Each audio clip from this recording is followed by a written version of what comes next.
बिस्मिल्लाहिर्रहमानिर्रहीम मुअज़्ज़ज़ मुकर्रम नाज़रीन व सामईन अस्सलामु अलैकुम वरहमतुल्लाहि वबरकातुहू। नाज़रीन इकरामी, हमारे व्यूज़ की तरफ से एक फ़िक़ही मसला पूछा गया था। मैंने मुनासिब समझा कि उस पर मुख्तसर सी वीडियो बना ली जाए ताकि साइल के अलावा दीगर मुसलमानों को भी उसका कुछ ना कुछ इस्तेफ़ादा हो सके। नाज़रीन इकरामी, सवाल ये आया था कि अकेले फ़र्ज़ नमाज़ पढ़ने वाला वो अज़ान और इकामत कहकर नमाज़ पढ़ेगा या उसके अलावा। तो ये बात ज़हन में रखें कि इस्तिलाह फ़िक़्ह में अकेले नमाज़ पढ़ने वाले को मुफ़रद कहते हैं। जो मुफ़रद नमाज यानी अकेले नमाज़ पढ़ता है वो मुफ़रद कहलाता है इस्तिलाह फ़िक़्ह में। तो अल-बहरुर राइक़ जिल्द 1 सफ़हा 460 पर इसकी तफ़सीलात आती हैं। पहली कंडीशन ये है कि अकेले फ़र्ज़ नमाज़ पढ़ने वाला अगर दौरान सफ़र है और किसी ऐसी जगह पर है करीब तरीन किसी भी मस्जिद की अज़ान उसने सुनी नहीं है, समात नहीं की, तो ऐसे अकेले नमाज़ पढ़ने वाले मुफ़रद नमाजी के लिए हुक्म यह है कि वो जहाँ नमाज अदा करेगा वहाँ पर अज़ान और इकामत पढ़े और उसके बाद फिर वो नमाज़ पढ़े। अज़ान और इकामत इन दोनों में से एक का कह लेना उसके लिए लाजिम होगा और दोनों को छोड़ देना वो मकरूह होगा।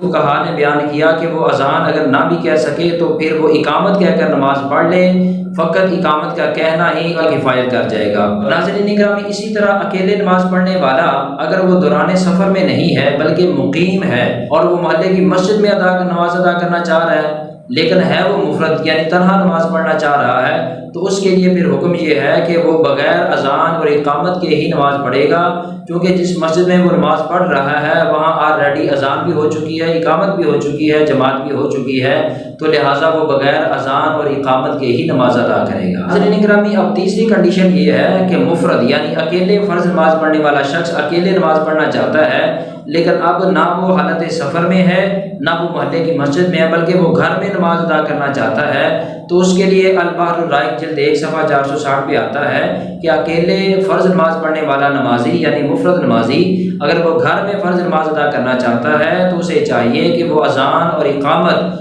दोनों का सहारा लेकर दोनों को पढ़कर नमाज अदा करे। ये अमल मुस्तहब है यानी ये इस्तिहबाबी अमल है जिसे मुस्तहब अमल कहते हैं। लेकिन अगर वो अज़ान और इकामत के बगैर नमाज अदा करेगा तो नमाज उसकी हो जाएगी, क्योंकि ये नमाज की शराइत में से नहीं है या अरकान में से भी नहीं है, फ़राइज़ में से भी नहीं है, फ़कत अमल मुस्तहब है कि अगर वो अज़ान और इकामत कहकर नमाज अदा करेगा तो अमल मुस्तहब होगा। कि फ़ुक़हा किराम ने तो ये लिखा है कि अगर वो अज़ान और इकामत कहकर नमाज पढ़ेगा तो फिर अल्लाह ताला उस तन्हा नमाज पढ़ने वाले बंदे के साथ मलाइका की कसीर तादाद को शामिल कर देता है। बहरुर राइक़ के अंदर ये आता है कि अगर वो अज़ान नहीं पढ़ता लेकिन फ़कत वो इकामत कह देता है तो फ़कत इकामत कहकर नमाज पढ़ने के सबब अल्लाह ताला उसके साथ 2 फरिश्तों को मुकर्रर कर देता है जो उसके साथ नमाज अदा करते हैं। निगरानी उसके साथ साथ मैं ये भी एक्सप्लेन कर दूँ कि अज़ान और इकामत कहकर नमाज पढ़ना, इस पर फ़ुक़हा किराम ने ये लिखा है कि वो जमात की हैत पर आ जाएगा। यानी जिस तरह एक मुसलमानों की कसीर जमात अज़ान होती है, इकामत होती है, फिर नमाज होती है, इसी तरह मुफ़रद अकेले नमाज पढ़ने वाला अज़ान और इकामत कहकर जब नमाज पढ़ेगा तो फिर वो जमात की हैत पर आ जाएगा। लेकिन फिर मैं दोहरा देता हूँ कि यह अमल मुस्तहब है, नमाज के लिए शर्त या लाजिम नहीं है।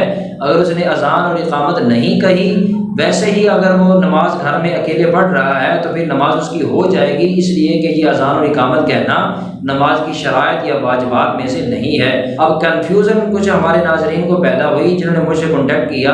उन्होंने अल्लामा मोहम्मद इसहाक़ मदनी रहमतुल्लाह ताला अलैह उनका एक क्लिप सुना था जिसमें अल्लामा मोहम्मद इसहाक़ मदनी रहमतुल्लाह अलैह वो वज़ाहत देते हैं कि अकेले घर में नमाज पढ़ने वाला शख्स भी अज़ान और इकामत कहकर नमाज अदा करे। सुनने वालों को ये कन्फ्यूज़न पैदा हुई कि शायद घर में अकेले नमाज पढ़ने वाला जब तक अज़ान और इकामत नहीं कहेगा उसकी नमाज नहीं होगी। अल्लामा इसहाक़ मदनी साहब ने जिस तरफ इशारा दिया है यहाँ पर भी फ़ुक़हा किराम ने ये बयान किया है कि ये अमल मुस्तहब है। मुस्तहब है कि वो घर में अज़ान और इकामत कहे, फ़र्ज़ या लाजिम नहीं है। अगर इसके बगैर भी वो नमाज अदा करेगा तो नमाज हो जाएगी, चूँकि आसपास की बहुत सारी मसाजिद में से अज़ान उसने सुन रखी होगी और फिर अज़ान और इकामत कहना लाजिम नहीं होगा। तो नाज़रीन गिरामी, उम्मीद करते हैं कि आपको मसले की तफसीलात समझ आ चुकी होंगी। मज़ीद अगर इसमें कोई इश्काल है, कोई अबहम है, कोई कन्फ्यूज़न है तो आप कमेंट बॉक्स के अंदर ज़रूर इसको शो करें और उसमें ज़रूर क्वेश्चन करें और इंशाअल्लाह अज़ीज़ तसल्ली बख्श हम जवाब देने की कोशिश करेंगे। अपना बहुत ज़्यादा ख्याल रखें, हमें अपनी दुआओं में याद रखें। वस्सलामु अलैकुम वरहमतुल्लाहि वबरकातुहू।